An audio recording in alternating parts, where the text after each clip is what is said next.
こんにちは、まにこです。ご視聴いただきありがとうございます。また、日頃よりチャンネル登録、高評価、コメントなどで応援していただき、本当にありがとうございます。とても励みになっております。そして、この動画が初めましての方、この動画を選んでいただき、ありがとうございます。このチャンネルではタロットカード、ルノルマンカードをメインにカードを使った占い、3択リーディングを行っております。今後ともよろしくお願いいたします。今回のテーマはそれぞれ選択カードからイメージすることにしようと思っています。なので先に選択肢をご紹介させていただきます。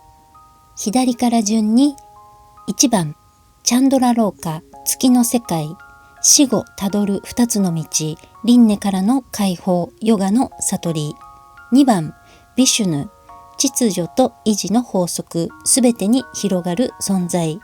つながる、世界の闇と輝き、自分を磨く。3番、ラーガ・ドベーシャ、好き嫌い、惑わない、流されない、振り回されないになります。お選びいただきながら、テーマについて少しお話をさせていただきますね。動画のタイトルはリーディング後につけますので、もしかしたらちょっと曖昧なものになっているかもしれませんが、リーディング前の現段階で意識していただくのは、これからお話しすることかなと思います。1番は2つの道、2番は秩序と維持の法則または世界の闇と輝き、3番は好き嫌い。3枚ともキーワードが2つの物事で構成されていますね。1番は選択や決断あるいは分かれ道、異なった世界といったこともイメージができます。輪廻からの解放というのは何かから解放される、自由になるということでしょうか。2番は個人レベルではなく世界、大きな流れの中での出来事を意味するように感じますが、その中での自分自身、世界とのつながり、そのような感じにも受け取れますね。3番は好きか嫌いかはっきりさせていくのかなと思ったんですが、どうやら違うみたいですね。そういった感情的な部分での判断から離れることで物事の本質を見抜き理解していくような感じで言われているようです。そこからの惑わない、流されない、振り回されないということですね。簡単ではありますが、以上が大体の意味になるかなと思います。これらを踏まえ、ご自身が今受け取りたいメッセージがイメージできそうなものをお選びいただきたいなと思います。実際にカードを展開してみないと、どんな内容になるかはわかりませんので、特にこれといった決め手がないという場合は、単純に絵柄とか色味などで決めていただいて大丈夫です。テーマについて、選択肢については以上です。この先リーディング本編になります。選択肢がまだお決まりでない方は恐れ入りますが、一時停止での対応をお願いいたします。では1番から順にリーディングしてまいります。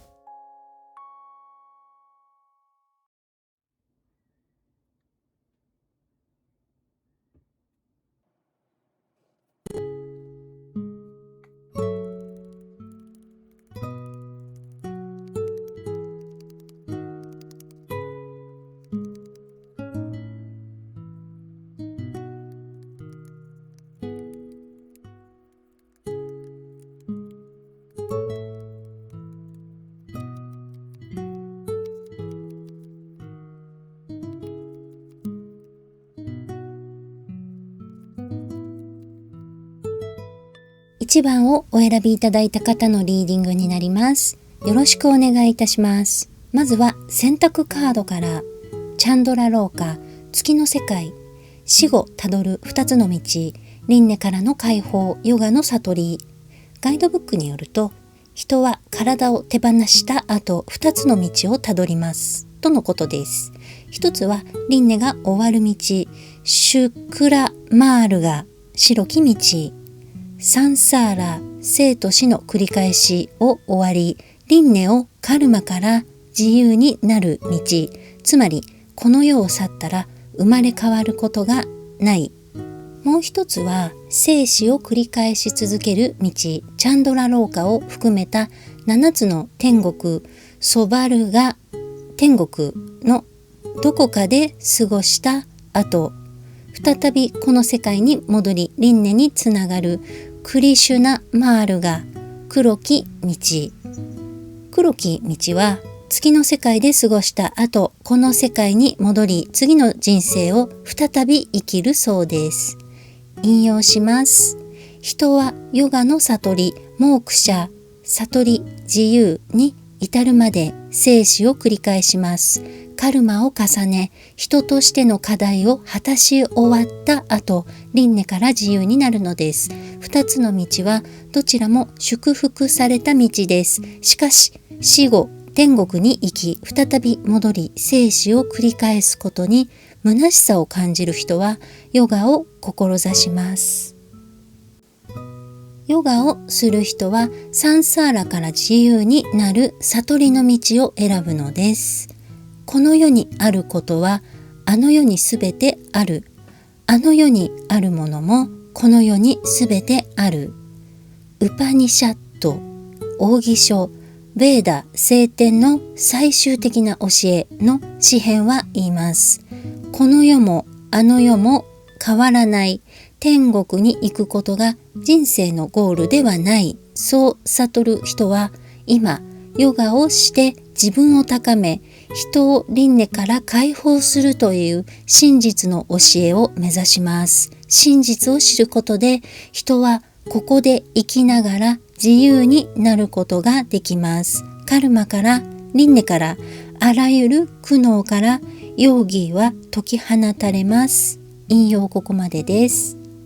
このカードが表すことは世の中の仕組み、大きな枠のこと、世界観といった感じで私たち一人一人に共通のものが語られている、そういう印象なんですね。先に月の世界に旅立ったあなたにとって大切な人たち、身近だった人たち、その人たちのことを思い、彼らに感謝し、そして月の神の祝福があるようにと幸せを祈る。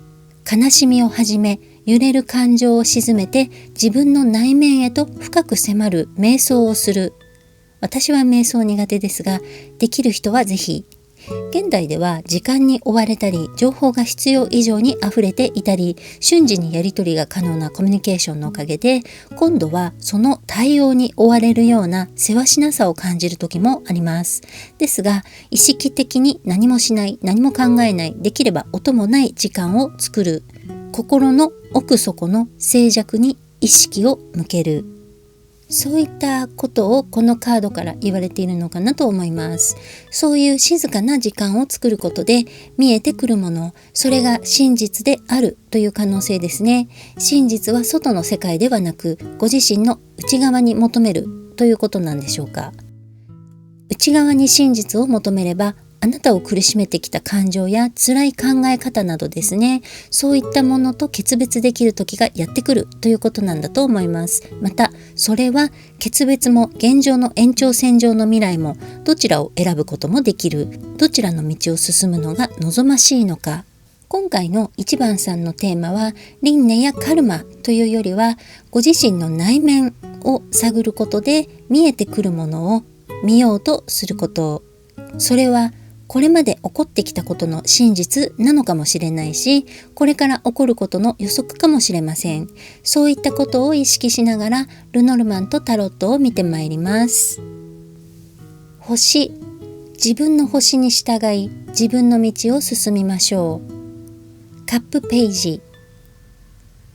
ご自身の内面を探って見えてくるものを探る。そういうお話をしたところで、自分の星に従い自分の道を進みましょうというメッセージですね。従うべき自分の星、進むべき自分の道はどんなものなのか。このカップページはカピバラさんですね。水面にはハスの花でしょうか。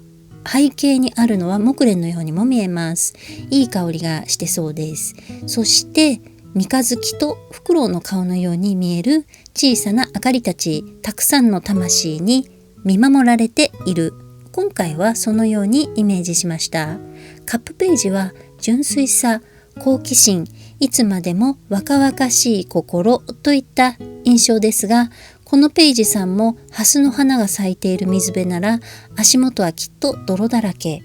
泥に足を取られる心配もありそうですが、本人はあまり気にしている様子ではありません。水面から見えている部分はとても優雅で、何も障害物はなさそう。順風満帆。他人からはそう見られそうです。ですが、水面下ではしっかり足を踏みしめ、足元の悪い中でも着実に歩みを進めている。それなりに苦しいことがあったとしても、それをわざわざ人に言わないのかなという感じもします。それがあなた。もしかしたら、それが苦労だとも思っていないのかもしれません。純粋な好奇心からのエネルギーに支えられ、苦労を苦労とも思わない、ご自分がなすべきことをなす、そういうひたむきさにも見えてきますが、ご本人的にはやっぱりどこかでそれを楽しんでいる風なのかもしれません。誰が何と言おうとご自分が感じるままに、好奇心に蓋をせず、また年齢的に制限を設けるような価値観で、その年齢でまだそんなことやってるのなど、批判的なことを言われたとしても気にしない、そういう感じもしてまいります。自分の道を見つけ、星の導きのごとくこれをやるのだという思いに従っていく。それはそう簡単なことではないかもしれませんが、あなたにはそれができるということ。メンタル攻撃を受けたり、実際に行く手を阻まれたり、そういうことがあったとしても、ご自分の気持ちが続く限りはそのお気持ちに従って行動してほしい、そんな風に言われている気がします。自分の気持ちが見えにくくなるときは、先ほどのチャンドラ廊下のところでお話ししたように、静かな時間を設けてご自分の内面を探っていくというシンプルなことが案外効果的なのかもしれませんね。太陽、成功の光を放ち、あなたの行いのすべてを照らします。ワンド5、情熱が安定した4番の次にやってくる初めての変化の5番。タロットの小アルカナ的に見れば、数字をそのように受け取ることができます。特にこれといった大きな障害が見当たらず、行動してきたことにも滞りがなく、何もかも順調、このまま安定していくかと思っていた矢先に少しばかり問題点が出てくるとか、状況が微妙に変わってくるなど、そういうちょっとした変化の中で試行錯誤していく様子としてこのカードを見ることができそうです。ルノルマンの太陽的には成功を約束されたも同然のように受け取れますが、その約束されているはずのものが手からこぼれ落ちていかないようにできる努力は惜しまずにということでしょうか。このデッキのワンド号はビーバーですかね。激しい水の流れをせき止めてダムを作っているんでしょうか。もしかしたら場所を選べばもっと楽に作業ができる可能性もあるかもしれない。けれどもここ以上に好条件の場所はないと思っている。そんな感じをイメージしました。大きな利益を生む成功が見えている。その手前の障害。困難は乗り越えるという決断一択、そういう感じがします。この先少し大変なことがあるかもしれないと未来予測として想定するならば、手に入れるもの、得られるものをイメージしながら目の前の問題を着実に乗り越えていってほしいです。本、秘密が隠されています。周りのカードがその内容を示します。悪魔、秘密が隠されていて悪魔というのも意味深です。素直に解釈するなら、ご自分の中に悪魔のカードが象徴するような部分があると自覚してはいるけれども、実はその認識に誤りがあって、ご自分でも気づかない部分が本当の悪魔であり、自覚しているところは大した問題ではなかった。秘密が他者に対してのものであるならば、他人に対してご自分の中の悪魔を必死に隠しているなどですね。なんとなく前者のような感じがしますが、いかがでしょうか。ご自分の中の悪魔を自覚するというのは、表面的なことをさらっていく分には問題ないとしても、本当の意味で問題になっているところというのは自覚しにくい。そして無自覚なために同じ過ちを繰り返してしまうなどですね。そのご自分の中の悪魔というのは何なのか探り当てていくこと、無自覚なものを掘り起こしていく、自覚していくということなので、チャンドラローカで言われていたような内観していく程度のことで自覚できるのであれば、とっくに正しく認識しているとも思いますよね。それまで一度もご自分の内面を探ることをしてこなかったというならば違うかもしれませんが、それも考えにくいです。では、表面化させる正しい認識で自覚していくためには、内観以外に何が必要なのか、下手するとここを堂々巡りしてしまいそうですが、外的な刺激、突発的な出来事、トラブルから気づくきっかけを得るとか、場合によっては逆にいいことからもしやという自分自身への疑念になってくるということもなくはないようにも思います。実はほんの些細なことから気づきを得るという可能性もあるかもしれません。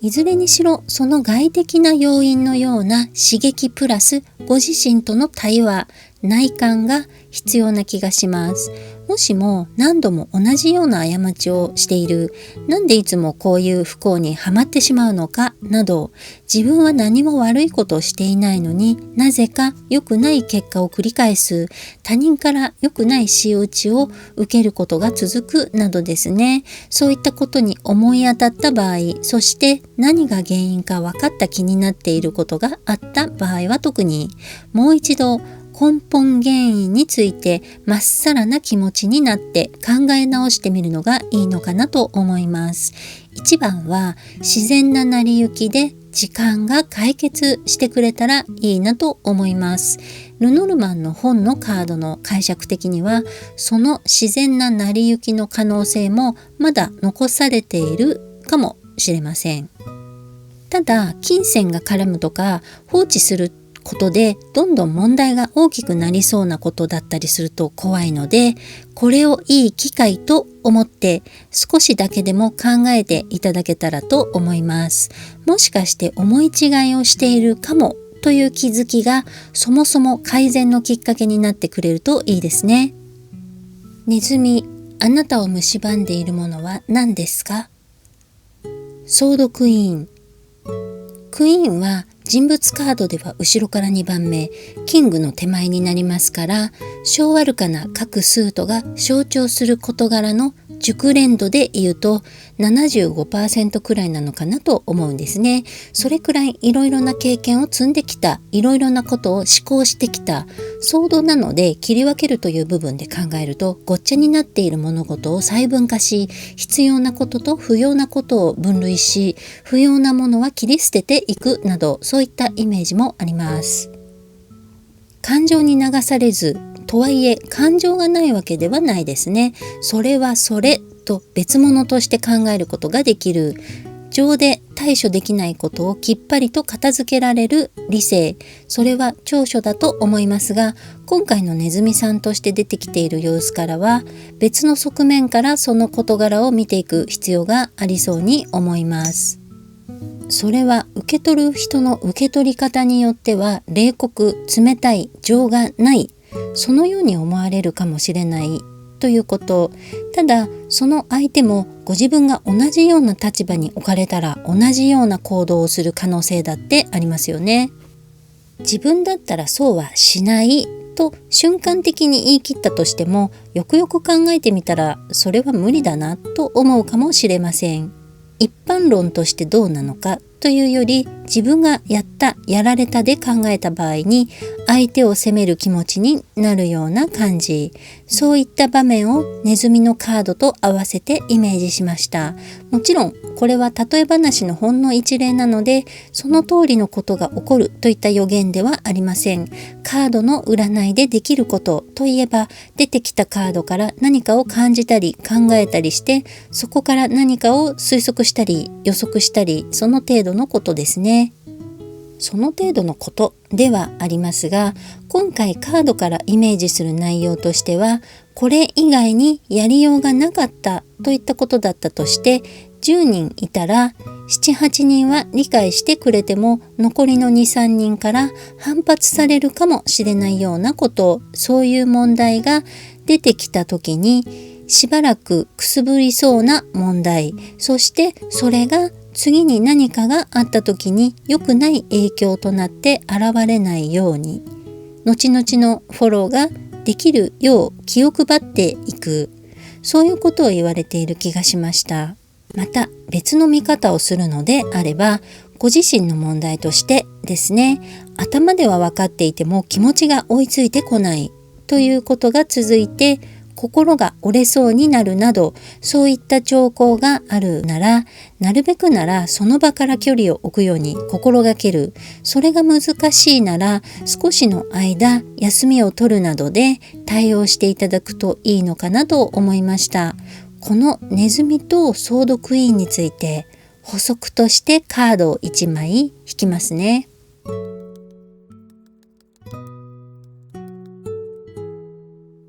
ワンド7。このカードは一応有利な立場にはあるけれども、足元は決して盤石ではなく、いつその立場がひっくり返るのか知れない、そういった危うさも少し残した表現なんですね。このデッキでは小さなワニ6匹に1匹の大きなワニが対抗している。防御に利用しているのは1本のワンド、その背後にはヤギのような動物が見えますね。自身の利益、財産、そういったものとして守ろうとしているのか、あるいは本来捕食関係にある動物をなぜか守っている、情が動いているのか、そのどちらとして解釈するのかはご自身の判断にお任せすることになりますが、今回特に感じるのは立場の違いによる行動の違い。本来であれば6匹のワニと同じように行動しているであろう自分自身が置かれた状況、立場でそれらを阻止する側に回ることになる。それは本意ではないと感じるかもしれません。逆にこれが正しいのだと胸を張って行動しているかもしれません。いずれにしろそういった仲間意識、貴族意識の中で少し微妙な立場に立たされる可能性を考えたときに、どう行動するのが正しいのか、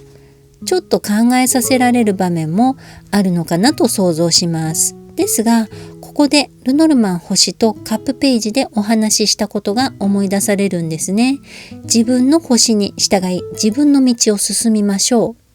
う。外野から見えることと内実、水面下の足元ですね。そこで行われていることが一致するとは限りません。誰が何と言おうとご自分が感じるままに、好奇心に蓋をせず誰かの価値観に無理に合わせることなくですね、迷いが出た時はそのことを少し考えてみていただくといいのかなと思いました。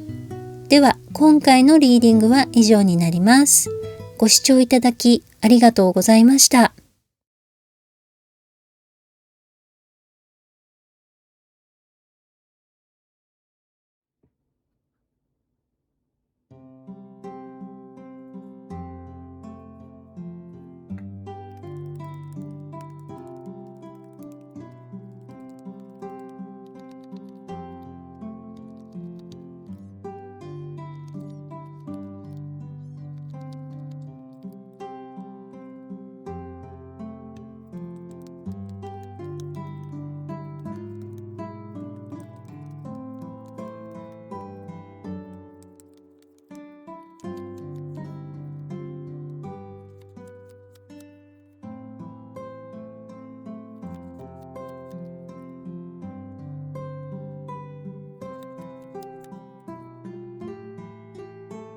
2番をお選びいただいた方のリーディングになります。よろしくお願いいたします。まずは選択カードから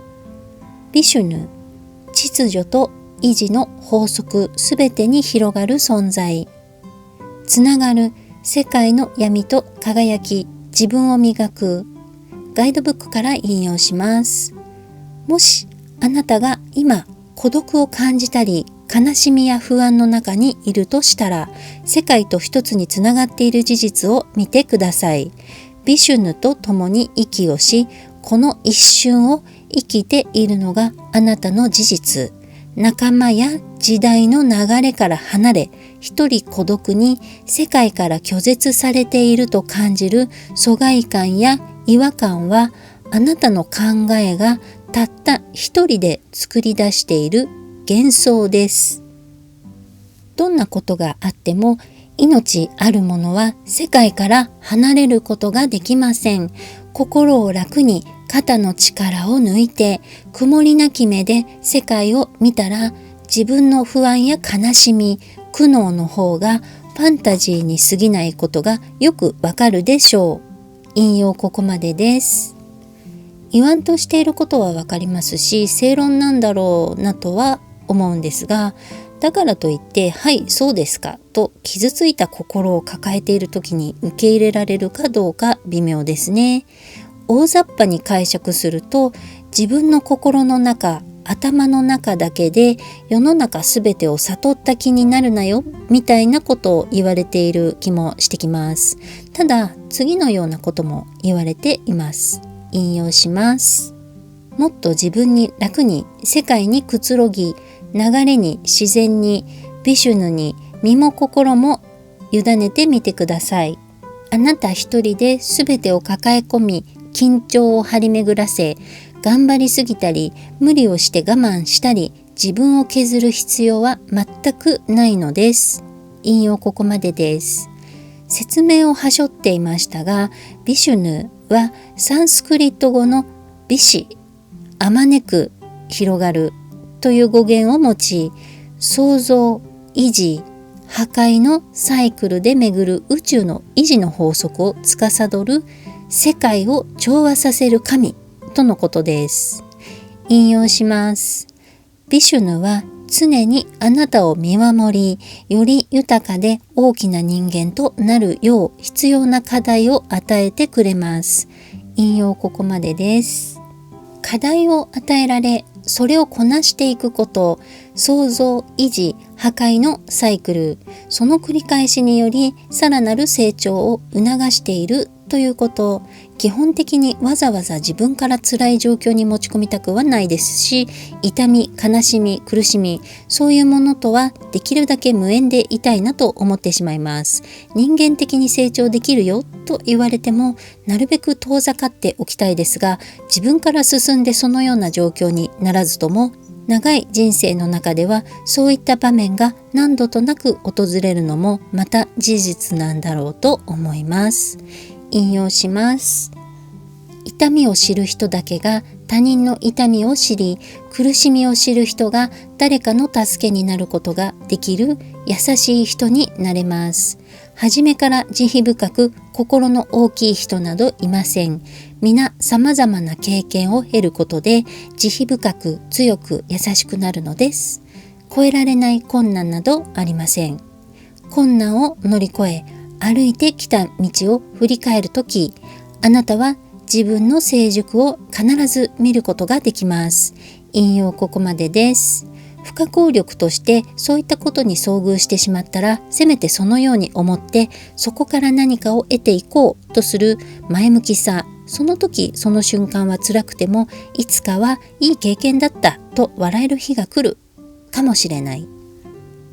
今回のリーディングでは、それまで辛い思いをしてきた方はこれから訪れるであろういいこと予測として、特に思い当たることがなかった方はこの先何があっても同じだけいいことも返ってくるんだという望みとして受け取っていただけるといいかなと思います。ネズミ、あなたを蝕んでいるものは何ですか？ペンタクル4。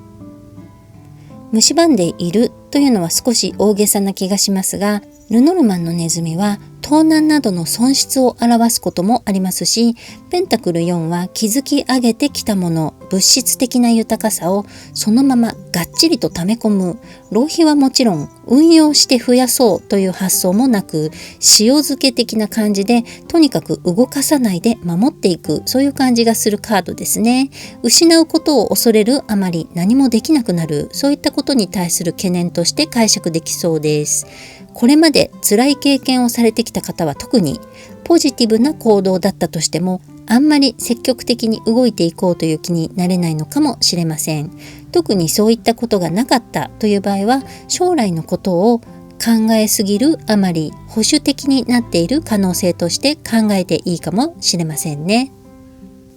築き上げたものを失うかもしれないというリスク、不安、せっかく持っていても気持ちとしてそこに縛られて苦しくなるようであれば、それは幸福とも言い難い気がしてしまいます。浪費しろというわけではありませんが、あまりにも執着しすぎるとお気持ちの上で辛いかもということですね。そのあたりはほどほどにということかもしれません。花束、幸福の贈り物がやってきます。悪魔、ご自身の中の欲望に従うということでしょうか。仮にですね、これまで自分ではない誰かのために一生懸命尽くしてこられたという方は、そろそろご自分の中の欲望に蓋をせず、そこに向き合っていく。欲に従うというのは悪いことばかりではないはずです。人間の三大欲求、睡眠欲、食欲、性欲ですね。存在、関係、成長といった解釈もあるようです。アルダファまたはアルダーファの ERG 理論というそうですが、それぞれの項目の英単語の頭文字ですね。存在の欲求、人間関係の欲求、成長の欲求。存在の欲求に先に挙げた三大欲求についてが含まれると思いますが、人間関係の欲求は他者との関係性についてなので、社会との関わりとも言えると思います。対人面での欲求というと承認欲求を思い浮かべますが、安全欲求、所属と愛の欲求、尊重欲求なるものがあるようです。参考程度のお話なので興味のある方は恐れ入りますがググってみてくださいね。成長欲求はまんま成長を続けたいという欲求、工事欲求というやつですね。これらに蓋をしてきた、あるいは誰かによって押さえつけられてきたとして、その蓋、障害が取り除かれた時に、それまで抑え込んできたものが溢れ出てくる。今回はそういったイメージをこの2枚から感じました。ただ、悪魔のカードとして出てきているので、ご自分では自分のことを優先しているようで気が引けてしまったりとか、自分を中心に考えることへの罪悪感のようなものとして何かしら引っかかってきた部分なのかもしれないなと思いました。この先祝福としてその蓋、障害が取り除かれてくるかもしれないと解釈しました。十字架、耐えるべき重荷、霊がそばにいる可能性。ソード10、托卵する鳥のカードが出てきてしまいました。なんでこのデッキのソード10がこれなのか、いまいち謎ではありますが、ソード10は考え方、それまでの価値観などが終わっていく、そして新たな考え方や価値観を得るため、新しいサイクルへ、そういうタイミングとして解釈できるカードですね。ルノルマンの十字架に書かれているメッセージの後半、霊がそばにいる云々は個人的にはカレオバナ的な解釈をしています。幽霊の正体見たり、カレオバナ、化け物でしたっけ？幽霊だと思って怖がっていたものをよく見てみると、実は風に揺れる枯れすすきであった。怖い怖いという思い込みや視界が良くない時の思い込み、疑心暗鬼、そういったことの例えですね。3つの点があればとりあえず顔としてみようとしてしまう現象。調べたらシミュラクラ現象と出てきましたが、心霊現象の多くがこれだという話もありますよね。カレオバナ、シミュラクラ現象で考えるならば、思い込み、先入観を手放していくこと、物事を効率的に片付けていくとき、過去の経験から先回りして先を予測していくというのは悪いことではありません。ただ、それを過信して目の前の物事にきちんと向き合わなくなってくると、それは単なる思い込みや先入観、偏見といったことになりかねません。これまで他人からそのような扱い、思い込み、先入観、偏見などで決めつけられるなどですね、不当に扱われてきたという方は、そこから解放される可能性として考えられるかもしれません。自分軸で考えるならば、ご自身が無意識に行ってきた合理的な判断としての先入観、思い込みを改めていく、その考えを改めるきっかけが何かあるかもしれません。仮にそのせいで過去に誰かに辛い思いをさせてしまっていたことに気づいたのならば、これからの行動で改めていく、そういう決意にもつながっていくかもしれませんね。ご自分がされていた立場だったら、その辛い時間が終わっていくかもしれないということですね。どちらの場合でもご自身の考え方に一つ区切りが訪れるようです。そしてそれはこの先の未来にとってプラスに働いてくれるようです。ハート、愛と優しさは至るところにあります。ソードナイト。ここまで全体的な印象では2番をお選びの方は慎み深く思慮深い、そういったイメージがするんですね。恋愛に関してはもうちょっとサクサク動いていこうぜ的にソードナイトが出てきているようです。もちろんただ闇雲に動くのではなく、きちんと作戦を立ててそれなりに考えながら、その時々の状況もきちんと判断して動いていく。ソードの持つ性質だけで考えるならば、情報収集や分析に力を入れることで、場合によってはそこから動けなくなる可能性も否定できません。動くための原動力として何かが必要になってくるとなった時、2番さんの中のソードナイトがいい仕事をしてくれるんじゃないかなと思うんですね。データや思考を重視しながらも同時に行動していくことができる。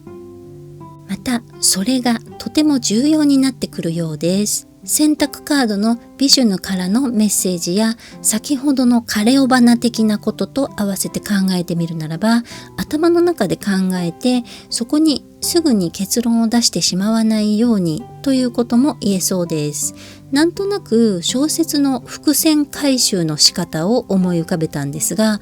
例えば私は小野冬美作品が好きで、十二国旗シリーズを中心にいくつか読んでいるんですね。特徴としては、初めはなかなか物語が進まず、ひたすら張り巡らされた伏線を物語の終盤で一気に回収していくようなスタイルなんですね。漫画やアニメにもなった四季は特にそうで、文庫版5冊の中の1巻丸々使ってひたすら状況説明に近いような進み方をします。そこにイライラして読むのをやめる人もいるかもしれません。ですが、その1巻の部分でだんだんと物語の中で登場人物が味わっている感覚を共有するような、なんとも不思議な体験をさせられたのだと後で気づきます。四季では特に感覚の麻痺、それを一緒に味わうことになるんですね。それはまるで読み手に傍観者でいることを許さないような感じだなと思います。ちょっと例えが分かりづらいかもしれませんが、そのように先にデータを揃えるだけ揃え、全体を把握できそうなところに来て一気に行動していくような感じだと、式でいうところの文庫一巻を読んでいるうちに状況が変わってきてしまうかもしれない。最後に一気に伏線回収する爽快感もありますが、今回ここに出てきている感じで直近の恋愛事情を見る限りでは、小出しに動いていくこと、状況が目まぐるしく変わっていくことも想定しつつ、その都度対応していくスピード感も求められているような気もするんですね。頭の中だけで解決しないこと、行動して感触を得てみて、そこからまた得られたデータで情報のアップデートをしていくこと、そういう感じのことも必要になるんじゃないかなと思います。また2番さんは非常に頭のいい方のようなので、日常的に1を聞いて10を知るといったことが多くあるのかなと想像しますが、今回のリーディングではそういったことについても言われている気がするんですね。少ない情報で多くを知ることができる分析能力かもしれませんが、それが場合によっては思い込みの早合点になりはしないかということ、常にそうしろというわけではなく、時にはそういったご自分の思い込みを否定していくことが必要になってくる場面、またその勇気が必要なこともあるかもしれないということですね。特に恋愛に関しては思い込み、先入観などでどうせダメだろうなどと早々に諦めないようにということでもあるかもしれません。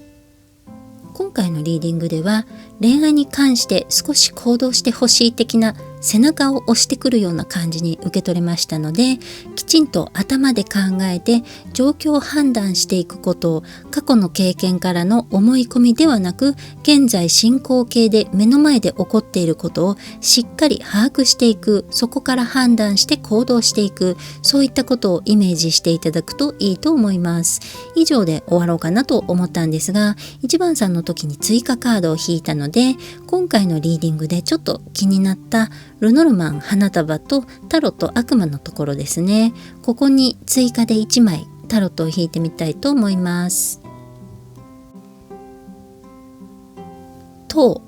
自分ではない誰かのために尽くしてこられた方は、そろそろご自分の中の欲望に蓋をせず、そこに向き合っていく。先ほどそのようなことをお話ししましたが、それについてですね、それまで必死こいて守ってきたものを、例えば誰かに尽くすとか自己犠牲や献身といった行動ですね。ご自身にとっては純粋な気持ちだったのに、受け取っていた相手にとってはそうではないことに気づくなどですね。例えば毒親との関係では褒められたことがないから無意識に褒めてもらうことを求めてしまう。もう子供じゃないので別に気にする必要はないと他人からは言われるかもしれないけれども、親からの期待に応えることで今度こそ褒めてもらえると期待してしまう。そしてまた無駄な努力に終わる。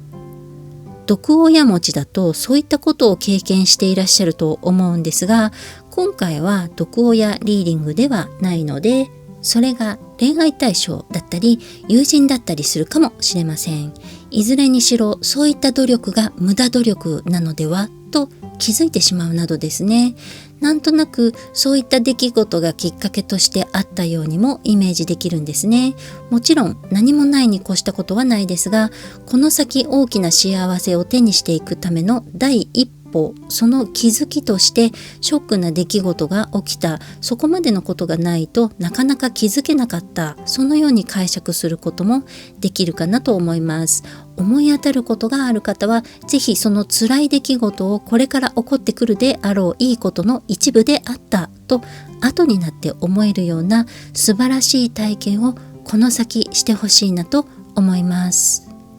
ここまでリーディング全体を通しての印象ですが、いろいろな意味で近く転機が訪れるような感じがしますね。特に恋愛が気になりますが、お仕事の方での活躍も期待できそうです。では今回のリーディングは以上になります。ご視聴いただきありがとうございました。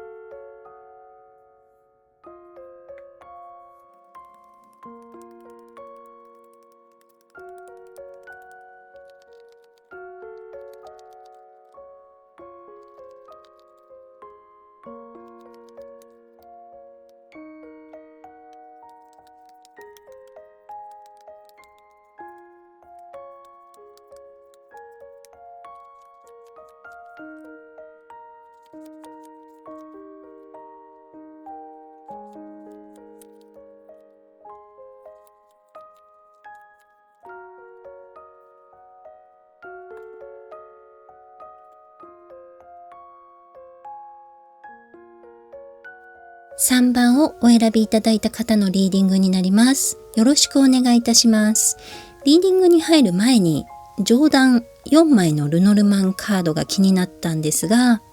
この感じだと3番さんの今回のリーディングはお仕事やこれからの生活基盤、そういったことに関わってきそうな内容になりそうだなと思いました。ではリーディングになります。選択カードから見てまいります。ラーガ・ドベーシャ、好き嫌い、惑わない、流されない、振り回されない。オープニングでも簡単にお話しした通り、このカードは好きか嫌いかはっきりさせていくのかなと思わせておいて、実はその逆、そういった感情的な部分での判断から離れてみることで物事の本質を見抜き理解していく、そのような感じのことを言われているようなんですね。そしてそこからの惑わない、流されない、振り回されない。本当に欲しいものは何かが分からずにいると迷い、翻弄され揺れ動く。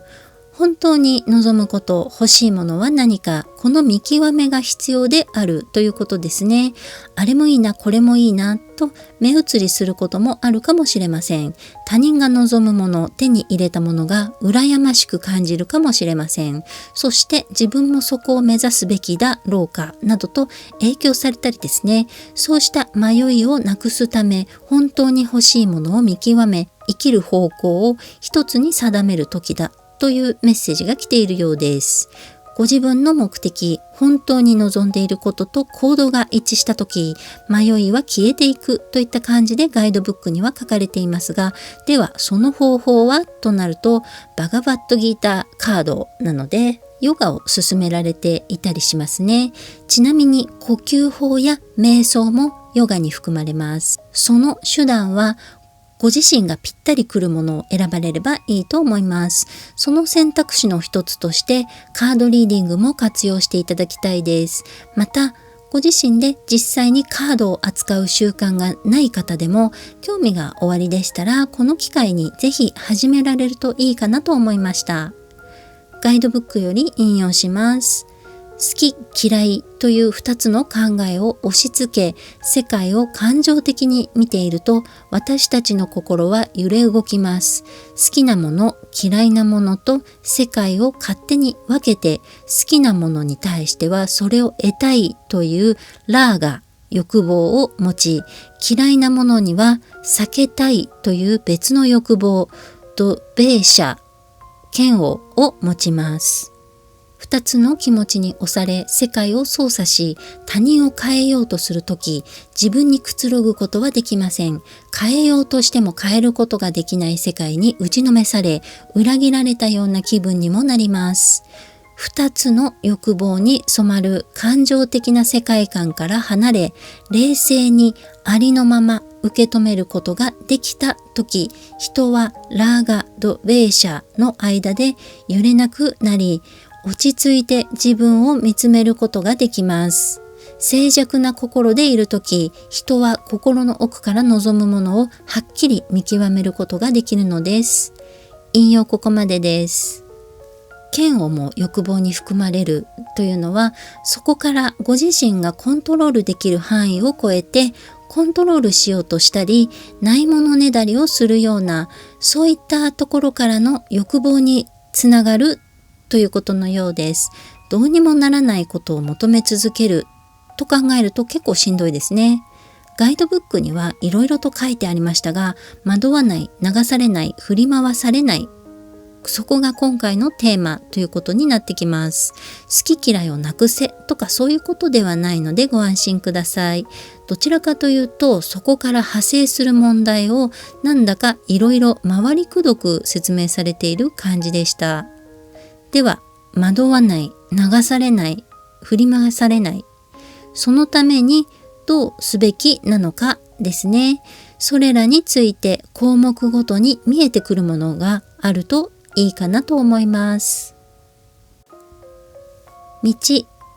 決断、前方に道を見つけてください。ペンタクルエース、前方に道を見つけるというところに始まりのエースですね。ペンタクルは物質、現実、実体を伴うもの。このデッキのペンタクルエースは黄金に輝きすぎですよね。金銭、財産などをイメージするか、仏像のようなありがたいものをイメージするか、受け取る人によってその印象が違ってきそうです。前者はそのまま利益などの形で手に入れるもの。後者は行いによって信頼を得たり実績を積み上げていくようなことがイメージできますでしょうか。どちらかあるいはその両方を手にしていく、そのような未来を思い描いたとき、具体的な行動を起こしていく第一歩としてのエース、そのような感じにも受け取れそうです。新しい道を見つけるとして、それは現実感のあるもの。それまで何かしら計画のようなものが終わりでしたら、それを実行していくとき、新しい世界が広がっていくようでもあります。新しい生活、環境、生き方。ここからはすでにラーガ・ドベイシャの間で揺れ動かない迷いを手放した様子がイメージされますが、ルノルマンの道のカードは二手に分かれた表現をされるものも多くあります。このデッキでは一本道のように見えますけれども、まっすぐではなく蛇行している。動物も見えることから道を外れたところに獣道もあるかもしれません。ショートカットを狙ったせいで獣道に迷い込むという可能性もなくはない。なので、ご自身に迷いがないという状態で動き出したとしても、この先ずっとその通りだとは限らない。その出来事がいいことになるか、そうではなくなるかというのもまだ決まっていません。その時々の決断がその先の未来を作っていく。まだ始まったばかり、あるいは始まるところという段階で、この先の全てが決まったわけではない。体験する前に決めつけるのではなく、その都度目の前の出来事に向き合っていく。そしてそこから新たな一歩という気持ちで進んでいく。3番さんはそのようにこの先を歩んでいかれるのかなとイメージしました。そしてその先に大きなものを掴んでいく未来ですね。クローバー、幸運、洞察、守護、忍者。ここは先ほどの道とペンタクルエースよりも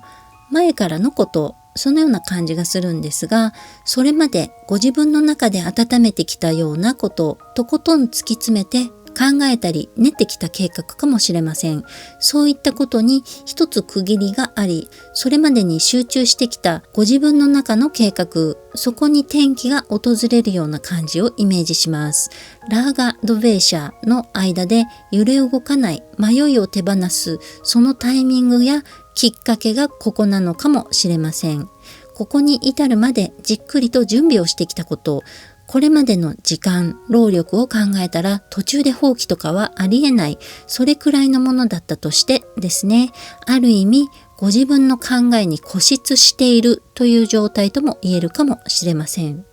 それはラーガ・ドベーシャの間で揺れているということでもあるのかもしれないですね。そこにどんな形でやってくるかはわかりませんが、ちょっとした気づきのようなこと、そのきっかけがやってくる。そこからそれまでご自分がこだわってきたことに変化が生まれるように思うんですね。内側へと答えを探していたこと、あるいはデータをインプットしてきたこと、それらを今度はアウトプットしていく。忍者のカードは一人になる必要性であったり、一人になりたいという気持ちとして解釈されたりもしますが、今回クローバーと合わせて読むことで、それまではそうだったとしても、この先は少し勝手が違ってくる。そしてそれはこの先の未来に幸運をもたらすような感じとしてイメージしました。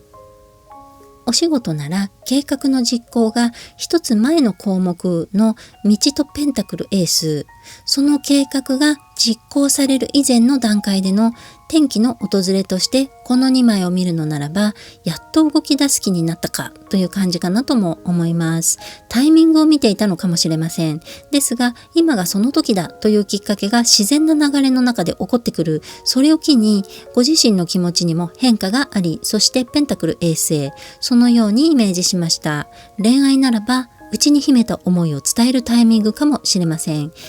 いい結果を得られるかどうかというのは、道とペンタクルエースでの行動次第ということかもしれません。クローバーは単体で幸運の守りという意味もありますから、基本的に幸運の訪れ、その前兆と捉えていただくといいのかなと思います。ゆり、あなたの職業人生が花開きます。カップ9、職業人生が花開くというメッセージとともに、ウィッシュカードと呼ばれるカップ9が出てまいりました。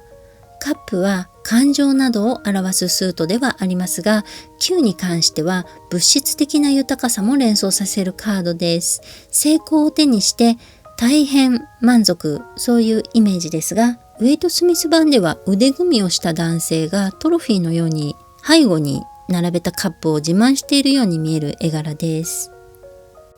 このデッキではクジャクが大きく羽を広げている、その見事な様子から他を圧倒するようなレベルでの成功、そのようにもイメージできそうです。ただ、いくら物質的なことも表すであろうカップ9とはいえ、カップなので手にした物質的なものよりもその満足感の方がメインなんだろうなと思います。なので、職業人生が花開く、その時、物質的にも恵まれたとしても、この先の未来への道筋、またこれまでの歩み、それらが一つにつながった先のことをとても喜ばれている、満足している、そういう感じをイメージします。先の2つの項目でやるべきことをやっている、その場合はここではまな板の上の恋、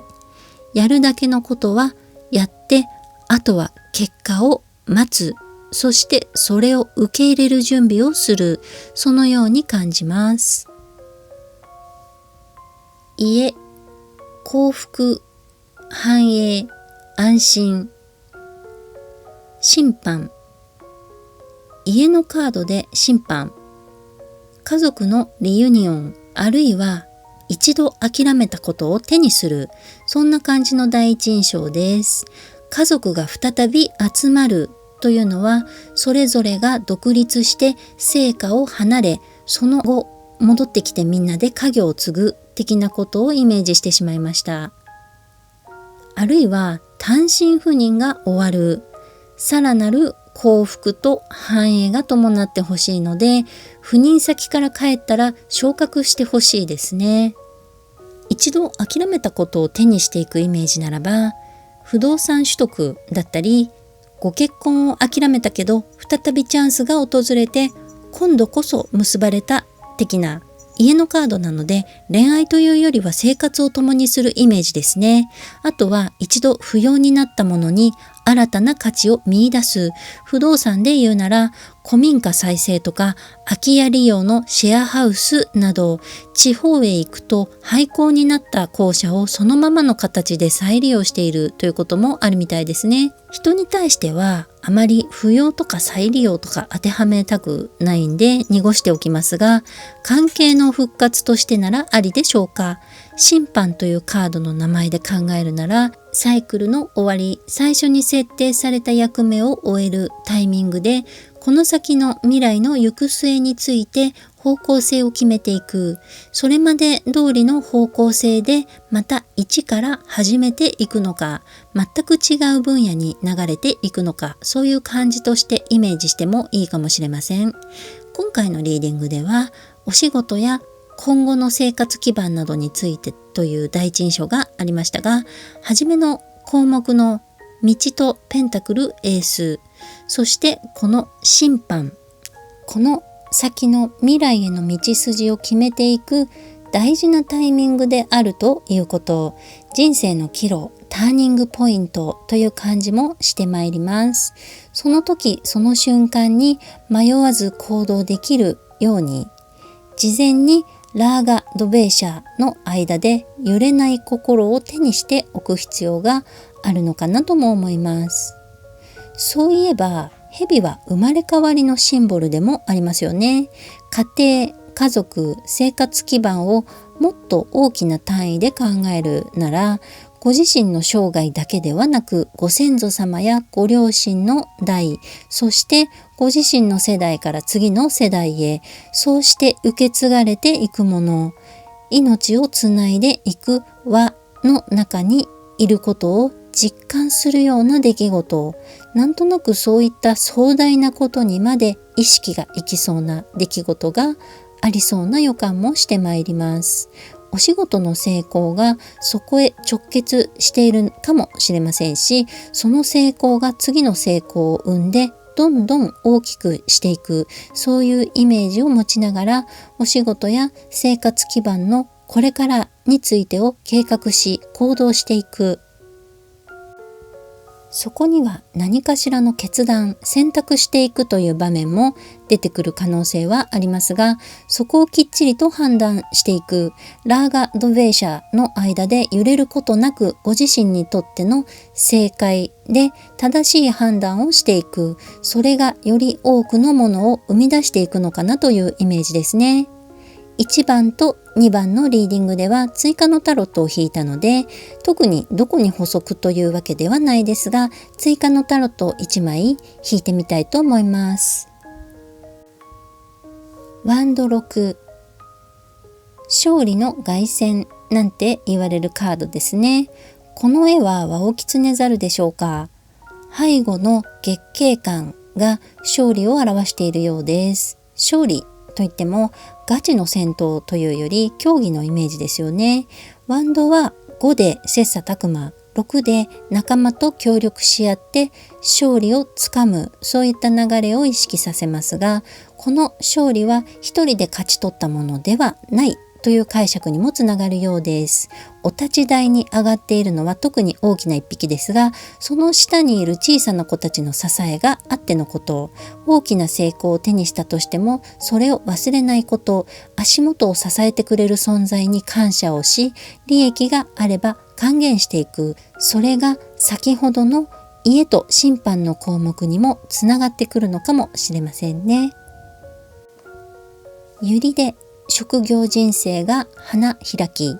カップ9で物質的な成功を伴う大きな満足を得た状態。その成功は華やかでみんなが知ることになるかもしれません。そういう時、注目された分だけ妬みからちょっとした言動の上げ足取りをしてくる人も出てくるかもしれません。そんな時に助けてくれるのも足元を陰ながら支えてくれている人たちなのかもしれません。人とのつながりを意識しながら、それでいてそこに小さくならないように、より大きな世界を目指して前進していく、そのバランスの取り方、さじ加減についてもこの先ちょうどいい具合を学ばれていくようにも感じますね。では今回のリーディングは以上になります。最後までご視聴いただきありがとうございました。